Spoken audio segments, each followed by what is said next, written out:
아멘. 항상 삶의 위기는 예수 그리스도 즉 목자 되신 그 음성을 듣지 못할 때 일어납니다. 목자 되신 예수의 음성을 듣지 못할 때 우리 삶이 오늘 본문 말씀에 의하면 흘러 떠내려간다고 말씀합니다. 기준점을 잃어버리는 것이죠. 음성을 들으며 그 음성을 따라가면 우리는 푸른 초장 맑은 시냇 물가로 인도되어질 것인데, 그 음성을 듣지 못하다 보니까 사막의 떨기나무처럼 바람에 날리는 겨처럼 이리저리 휘날리게 됩니다. 흘러 떠내려가는 것입니다. 근데 오늘 본문 말씀 보니까 들은 것이 유념하지 않게 될 때에 흘러 떠내려간다는 말이 참 너무 가슴이 아픕니다. 여러분, 그 레밍 효과라는 게 있습니다. 그 레밍 효과라는 게 뭐냐면, 레밍이라는 어떤 쥐들이 앞에서 막 달리면 뒤에 있는 쥐들이 왜 달리는지 모르고 달려간답니다. 근데 너무 안타까운 것은 그 앞에 절벽인 줄 모르고 달려갔다가 우르르 그 절벽으로 다 떨어지고 마는 거죠. 세상의 기류가 이렇다. 세상이 지금 현재 방향이 이렇다.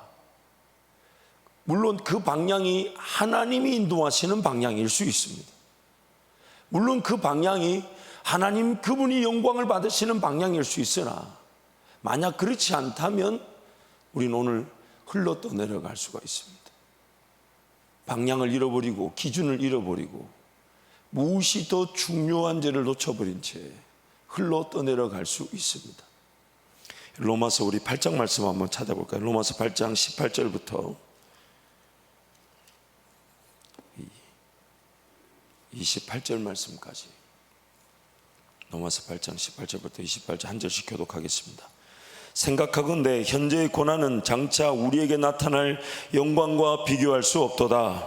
피조물이 고대하는 바는 하나님의 아들들이 나타나는 것이니, 피조물이 허무한데 굴복하는 것은 자기 뜻이 아니요 오직 굴복하게 하시는 이로 말미암음이라. 그 바라는 것은 피조물도 썩어짐의 종로로 탄 데서 해방되어 하나님의 자녀들의 영광의 자유에 이르는 것이니라. 피조물이 다 이제까지 함께 탄식하며 함께 고통을 겪고 있는 것을 우리가 아느니라. 그뿐 아니라 또한 우리 곧 성령의 처음 익은 열매를 받은 우리까지도 속으로 탄식하여 양조될 것 곧 우리 몸의 속량을 기다리느니라. 우리가 소망으로 구원을 얻었음에 보이는 소망이 소망이 아니니 보는 것을 누가 바라리요. 만일 우리가 보지 못하는 것을 바라면 참음으로 기다릴지니라. 2절 함께 선포합니다.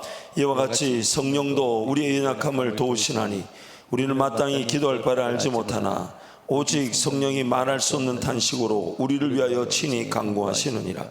마음을 살피시는 이가 성령의 생각을 아시나니 이는 성령이 하나님의 뜻대로 성도를 위하여 간구하십니다. 28절 말씀. 우리가 알거니와 하나님을 사랑하는 자 곧 그의 뜻대로 부르심을 입은 자들에게는 모든 것이 합력하여 선을 이루느니라. 아멘. 우리 18절 말씀 보십시오. 현재의 고난은 장차 우리에게 나타날 영광과 비교할 수 없다. 의미가 우리 잘 아는 대로 그 앞절 말씀에 자녀임은 또한 상속자, 그리스도와 함께한 상속자다.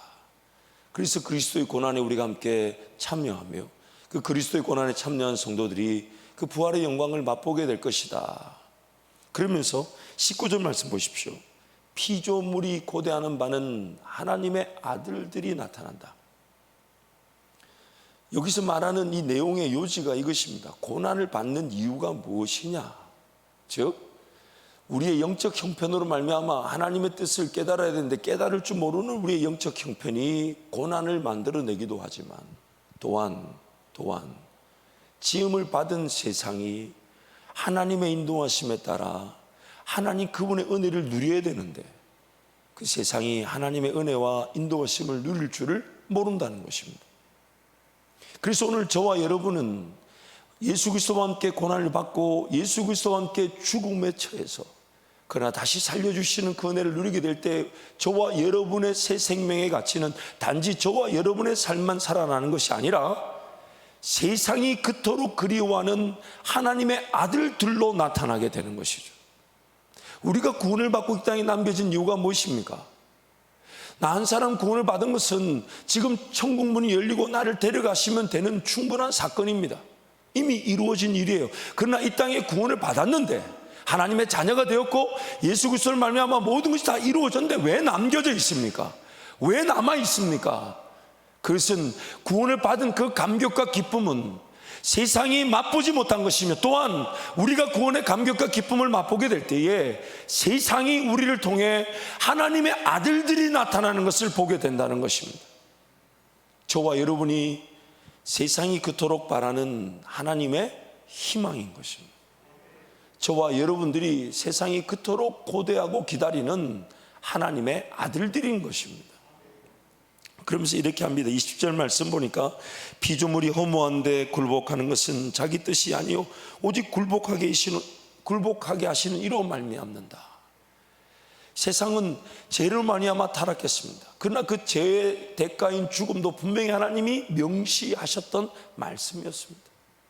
그러나 하나님은 그 세상을 죄 가운데 내버려 두지 않으시고 오늘 하나님의 자녀들, 즉 죄 가운데 여전히 사로잡혀 있어 마땅했던 자들을 구원하심으로 그 죄 가운데 사로잡혀 있는 자들도 그 굴복하는 중에서 하나님의 구원을 바라고 고대하고 만나고 누리고 그들도 구원받게 되는 것입니다. 그러면서 21절 말씀 우리 함께 한 번 더 선포합니다.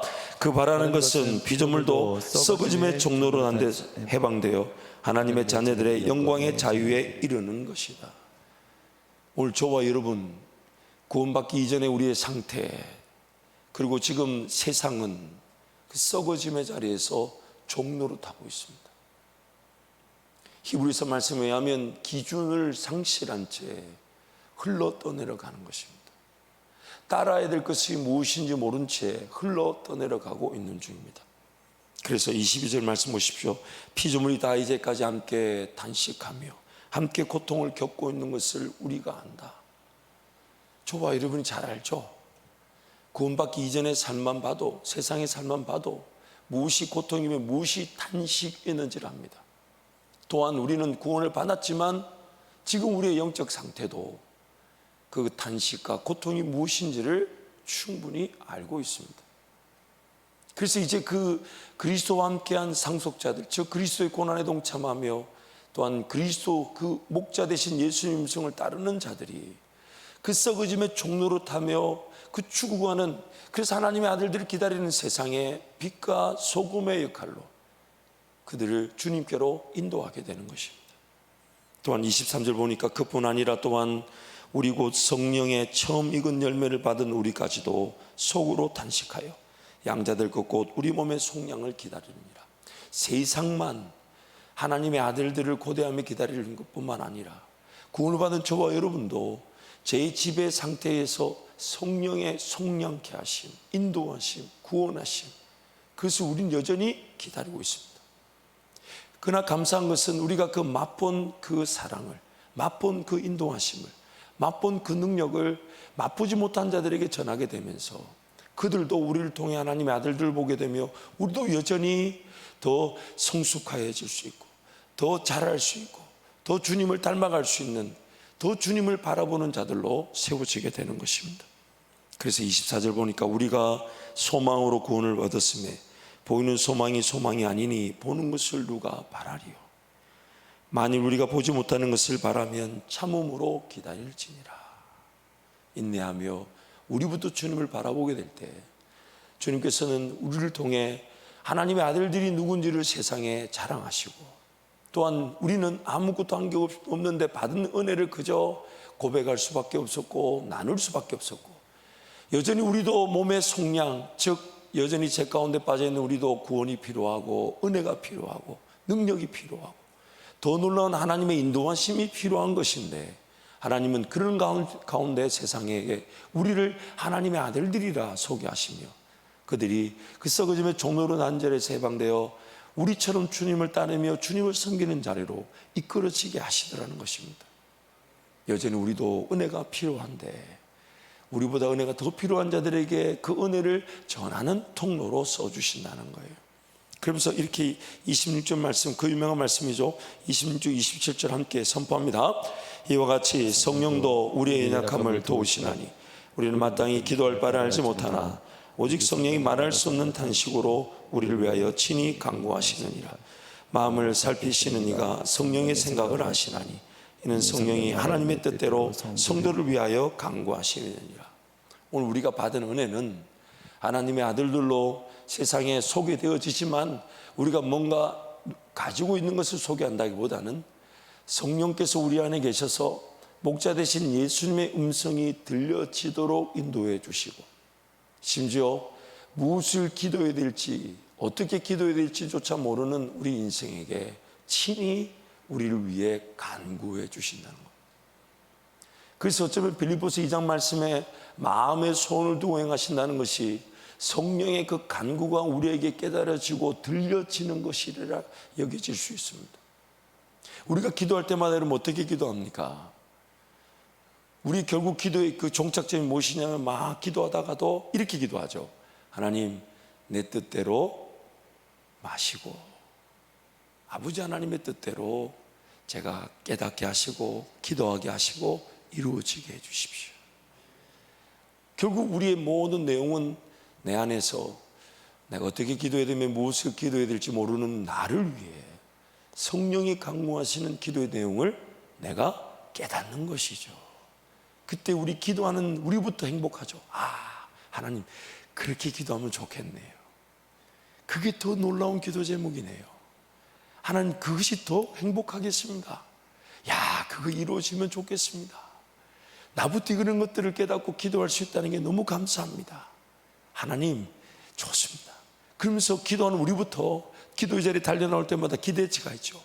뭔가 이미 성령께서 깨닫게 하신 기도 제목이 있다면 그것을 인내하며 참고 보이는 것을 소망으로 여기지 않고 보이지 않는 소망이 진정한 소망인 줄 알고 인내하며 참음으로 기다리며 기도 올려드리되, 또 그것도 오늘 묻는 거죠. 하나님 어제 그렇게 깨닫게 하신 것이 오늘 이루어질 수 있으나 그러나 어제 깨닫게 하신 기도 제목보다 더 좋은 기도 제목, 더 위대한 기도 제목, 더 하나님이 영광을 받으실 기도 제목이 있다면 그것을 깨닫게 하시고 그것을 따라가게 하시고 그것을 부여잡게 하시고 그것을 인내하게 하여 주셔서 날마다 하늘의 뜻이 이 땅에 이루어지게 해 주십시오. 하늘의 뜻이 오늘 나의 기도를 통해 이 땅에 이루어지게 해 주십시오. 그것이 오늘 우리가 흘러 떠내려가지 않는 목자 되신 주님의 음성을 듣는 기준이 되어야 됩니다. 오늘 우리는 그렇게 세상을 섬기기 위해 이 땅에 하나님의 아들들로 나타날 수 있도록 하나님과 동행하고 있습니다. 이미 말씀을 살펴본 대로 하나님의 아들들로 나타나야 되는데 우리부터 온전하지가 않아요. 우리부터 넘어질 수 있고 또 속을 수 있고 또 걸릴 수 있고 또 우리 히브리서 말씀처럼 흘러 떠내려갈 수가 있습니다. 한편으로는 그 흘러 떠내려가는 그 세상에서 역류하듯 하나님의 뜻을 바라보고 하나님의 뜻을 부여잡고 하나님의 뜻을 향해 나아갈 책임을 가지고 있으나 우리의 연약함은 그 세상 속에서 또 흘러 떠내려갈 수 있습니다. 여러분 한번 자기 스스로에게 한번 자문해 보시죠. 자기 스스로에게 한번 자문해 보실 때 한번 나는 지금 어느 쪽에 더 가까울까? 흘러 떠내려가는 쪽에 좀 가까울까? 아니면 역류하듯 하나님의 뜻을 향해 팍 올라가는 쪽이 더 가까울까? 스스로 한번 자문해 보세요. 제가 손을 들라 하지는 않겠습니다. 그러나 제 기준을 한번 얘기해 드리자면 저는 아마도 흘러 떠내려갈 위기가 더 많은 것 같습니다. 그래서 새벽을 깨고 기도하는 거 아닌가 싶어요. 그래서 하나님도 의지해야 되는 것이라고 믿습니다. 아마 우리 이 자리에 있는 모든 성도들도 마찬가지일 거예요. 물론 뭐 저보다 신앙이 뭐 좋지 않다는 걸 제가 얘기하는 게 아니고요. 다 좋을 수도 있고 하나님과 관계는 각자의 상대적인 기준이니까 누가 평가할 수 없습니다만은 감히 어느 누가 나는 정말 세상이 어디하든 간에 하나님의 뜻을 향해 역류하듯 하나님을 따라갈 수 있다라고 아마 자부할 수 있는 성도는 많지 않을 겁니다. 우리는 항상 그런 위기가 있죠. 세상의 빛과 소금의 역할을 감당하는 것으로 나타나야 되지만 그러나 그 빛과 소금의 역할을 감당하려고 할 때마다 내 연약함, 내 부족함이 먼저 드러나는 참 안타까운 죄인들이죠. 그래서 항상 긴장감을 가집니다. 세상을 섬겨야 되지만 그 세상을 섬긴다는 이유로 내가 그 세상에 흘러 떠내려갈 수가 있죠. 세상에 그 하나님의 나라와 영광을 보여야 되는 하나님의 아들들로 나타나야 되지만, 또 한편으로는 그 세상 속에서 여지없이 또 무너지고 쓰러질 수 있는 그 위험을 가지고 있습니다. 그래서 우선순위는 뭐가 돼야 되냐? 세상을 섬기는 것도 중요하지만 우선순위는 나부터 깨어 있어야 되는 것이고, 나부터 기도해야 되는 것이고, 나부터 살려달라고 외쳐야 합니다. 나부터 하나님이 도우시지 않으면 안 됩니다. 나부터 하나님 깨워주시지 않으면 안 됩니다. 나에게 먼저 말씀해 주셔야 합니다. 나에게 은혜를 주셔야 합니다. 그 하나님 그 은혜가 세상에 흘러가게 하여 주십시오. 세상에 자랑되게 하여 주십시오.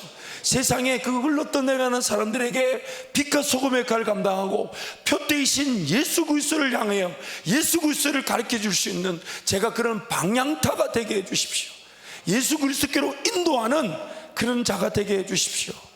항상 우선순위는 나부터 또 깨어있고 나부터 하나님 은혜를 구해야 되는 것입니다. 그래서 기준점을 분명히 해야 합니다.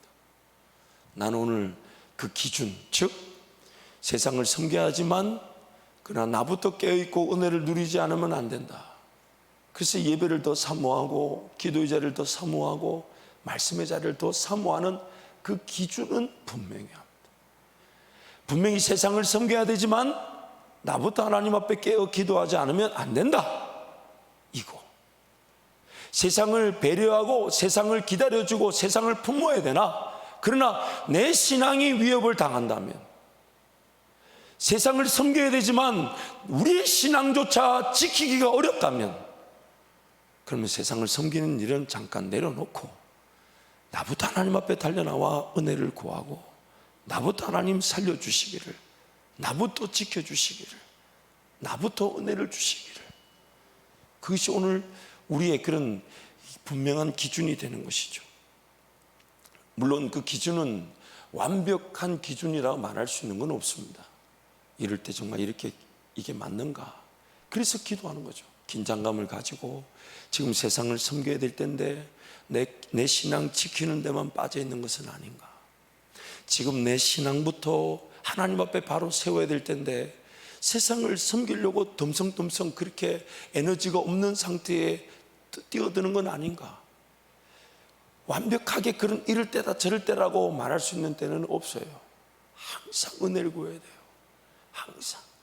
오늘 또 나는 은혜 충만한 것처럼 보여도 세상을 섬기다가 넘어질 수 있고, 지금 세상을 섬겨야 될 텐데 자꾸만 그 은혜의 자리, 기도의 자리에 거기만 가두어져 있을 수 있으니까 하나님 섬겨야 될 때 섬기게 하시고 은혜를 구할 때 은혜를 구하게 하시나, 그러나 기준은 나부터 바로 서야 되는 거죠.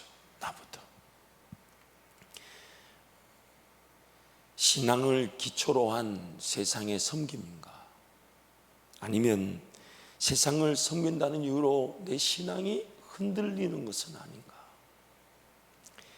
사실 제가 대전시 사회적 거리두기가 4단계로 발표가 돼서 저희 당원들과 함께 교회 내부적으로는 어떤 방향을 정해두었지만, 이제 내일 새벽부터 이제 어떤 오늘 오전 10시부터죠. 그러니까 우리 모임은 공식심은 수요일 새벽부터 어떤 결정을 이렇게 해야 되는 상황인데, 그래서 지금 대전시 기독교 교회 전체가 어떤 방향을 정해놓고 함께 가자.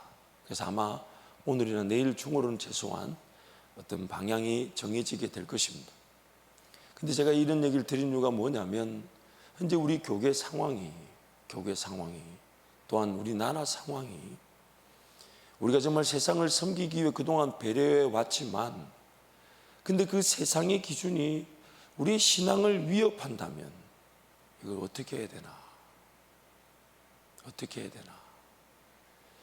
굉장한 긴장감이 있습니다. 그래서 하나님 이걸 어떻게 해야 됩니까? 왜냐하면 우리는 그동안 물론 충분하다고 말할 수는 없어도 복음을 전하기 위한 그 바깥의 환경들, 즉 교회를 모르고 신앙을 모르는 그 이들을 위해서 최선을 다해서 우리가 정부 지침을 따라왔습니다. 근데 그 정부 지침을 따라왔는데 그 정부 지침을 따라오면서 조금 아쉬운 것은 그 정부 지침이 기준이 명확하지가 않아요. 즉 정부 지침 자체도 이렇게 휩쓸리는 것 같고 저렇게 휩쓸리는 것 같고, 처음에 제가 그런 말을 들었을 때는 조금 더 인내하자, 조금 더 견뎌야 된다. 그런데 어떤 사람이 그래요. 데모하면 그 데모한 사람들을 위해서 기준을 완화시켜 준대요. 제가 그런 너무 극단적인 표현은 조금 어렵지 않냐. 그렇지만 그 사람들 하는 얘기를 이렇게 들어보면 뭐 이렇게 소리를 높이면 그 소리는 조금 무서워서 좀 완화시켜주고, 조용한 데는 조용한 대로 그냥 내버려 두게 되고, 뭐 그런 게 아니더라도 원래 세상은 자기도 모르는 사이에 하나님이 기준이라는 걸 모른 채 살아가니까 늘, 아니 저와 여러분도 흘러 떠내려갈 수 있는데 하물며 세상은 더하죠. 그래서 배려해 주기 위해 지금까지 우리가 철저하게 그런 수칙에 따라서 예배를 드려왔고, 어떻게든 우리가 복음을 전해야 될 그 영혼들이 교회를 좀 더 오해하지 않도록, 교회에 대한 불편함이 없도록 우리가 자발적으로 내려놓은 거지 않습니까? 그래서 제가 작년 3월 달에 그렇게 말씀을 전했지 않습니까? 자숙하는 마음으로 우리 모임을 조금 좀 포기하고 좀 기다려주고 안아주기 위해 좀 내려놓자고. 너무너무 힘든 결정이었습니다. 우리 예배가 세상의 유일한 소망일 것인데, 우리 예배가 세상의 유일한 구원의 방주일 것인데, 그러나 세상이 이해하지 못한다니 조금 기다려 주십시다. 자숙하십시다. 많은 적지 않은 성도들이 불편하다 했습니다. 예배를 지켜야 되는 거 아니냐, 예배를 우리가 지켜야 되는 거 아니냐, 제가 부탁드렸어요.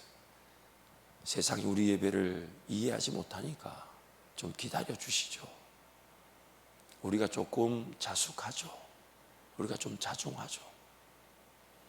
그런데 그 정부 방역 지침, 그런 거리두기 최선을 다하지만은 이것이 이제는 점점점 뭔가 우리가 함께 해줘야 되겠다라는 그런 느낌보다는, 이러다가는 우리 스스로도 연약한데, 우리 스스로도 신앙 지키기가 쉽지 않은데 이게 흘러 떠내려가는 건 아닌가. 이제 우리가 뭔가 기준이 되어줘야 되는 건 아닌가. 정말, 왜냐하면 세상에 지금 코로나 상황이나 이 모든 악조건이 하나님의 은혜가 아니면 해결되어질 수 없기 때문에, 그러면 그 은혜를 누군가는 기도해야 된다면, 누군가는 그 하나님을 기준으로 삼아야 된다면 지금 우리가 그 기준이 되어줘야 되는 것은 아닌가. 우리가 그 기준이 되어줘야 되는 것은 아닌가. 그러나 여러분, 우리 성도들 중에서도 아직까지 그런 이 기준에 대해서, 교회 그런 기준에 대해서 불편하게 여길 사람들이, 성도들이 있을 수 있습니다. 그래서 저는 단 한 명도 잃어버려서는 안 된다고 생각하고 하나님 은혜를 구하고 하나님께 기도하는데, 또 한편으로는 우리 어떤 나의 잘못된 생각으로 온 성도들을 하여금 잘못된 방향으로 가자는 건 아닌가. 적지 않은 기도가 있었고 적지 않게 하나님 은혜를 구합니다. 그러나 아무리 생각해봐도, 이 질문 하나만 던져봐도, 이거 정말 이 기준 없이 흘러 떠내려갈 수는 없다. 우리의 신앙이 지켜지는 중에 세상을 섬기고 배려하는 것인가, 아니면 세상을 섬기고 배려한다는 이유로 우리 신앙조차 위기가 돼서는 안 되는데. 여러분, 다니엘이 겪었던 일을 한번 생각해 보세요. 만약에 세상을 배려한다면 그렇게 고민할 일 아닙니다. 그냥 창문 닫아놓고 기도하면 됩니다. 하루 3번 예루살렘을 향하여 기도했던 그 기도를 그냥 창문 닫아놓고 기도하면 됩니다.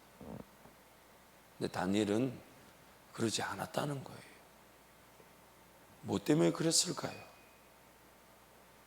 우리가 세상을 배려하고 섬긴다면 그렇게 창문 닫아놓고 기도해도 됩니다. 그런데 지금 하나님은 우리한테 무엇을 말씀하실까요? 우리 연약함, 우리 부족함을 우리가 잘 안다면, 우리 신앙이라는 게 지켜지는 것이 우선인 줄 안다면 그럼 그 신앙을 지키는 것을 기준으로 삼고 하나님께서 원하시는 그 방향으로 가야 되는 것이 아닌가. 사랑하는 성도 여러분, 특히 이 새벽에 달려나오는 성도 여러분, 저는 확신합니다. 기도하는 성도들로 교회가 지켜져 왔고, 기도하는 성도들의 기도로 교회가 부흥되어져 왔고, 기도하는 성도들의 기도로 하나님께서 우리를 지켜 가실 것인데, 그래서 오늘 하루 여러분 삶의 어느 곳에 있든지 간에 기도해 주십시오. 제가 이 자리에서 어떤 결정에 대해서 말하지 않겠습니다. 다시 오늘 하루 저도 깨어 기도하면서 하나님 은혜를 구하나 우리 신앙이 흘러 떠내려가 버리면 세상을 섬길 수 없습니다. 우리조차 흘러 떠내려가면서 방향이 여기다라고 말해본들 소용이 없어요. 배려해주고 섬긴다 하지만 세상이 그 기준을 가지고 있지 않다는 거 우리 너무 잘 압니다. 자기네들도 모르는 사이에 지금 흘러 떠내려가고 있는데 우리가 그 배려로 같이 떠내려갈 수는 없으니까. 그러나 또 최소한의 배려를 통해 우리 내부 성도들 중에서도 마음이 불편하거나 어려워서는 안 되니까 그 긴장감을 가지고 정말 하나님의 은혜를 구하며 기준을 제시할 텐데, 여러분 어떤 기준이 제시되든 간에 그 기준에 따라 기도의 자리가 지켜지게 될 줄 믿습니다. 그래서 여러분 오늘 하루 깨어 기도해 주시고, 제가 오늘 어떤 성도들에게 어떻게 알리든지 간에 내일 새벽 예배부터 그 내용에 대해서 조치를 취하고 알려드릴 테니까. 그러나 여러분 정부 방역 지침은 일단 최소한 19명이나 하니까 여러분 새벽에 이 정도 인원 우리 모든 각실에서 19명씩 들어가면 다 수용이 됩니다. 그러니까 내일 새벽에는 다 나오십시오. 여기 계신 분들 다 나오셔서 각실에 19명씩 들어가서 예배 드리는 것은 그 세상이 말한 기준이지만 그 기준만으로는 안 되겠기에 하나님 은혜를 구하면서 하나님께서 인도하신 대로 걸어갈 것인데, 일단 새벽에 나오시는 성도들은 다 각실에서 흩어져서라도 기도하면서 교회를 지켜야 되고 예배를 지켜야 되고 기도를 지켜야 해서 어려울 때 우리 흘러 떠내려가지 않도록, 그래서 더 기도해 주시고, 아울러서 낮에도 여러분 새벽에 나오신 성도들이라도 낮에도 교회 달려나와 개별적 기도의 자리에서 기도하면서 우리 하나님 은혜를 구하십시다. 하나님 이 상황을 불쌍히 여겨 주십시오. 하나님 세상도 기준을 몰라 방황합니다. 바람에 날리고 있습니다.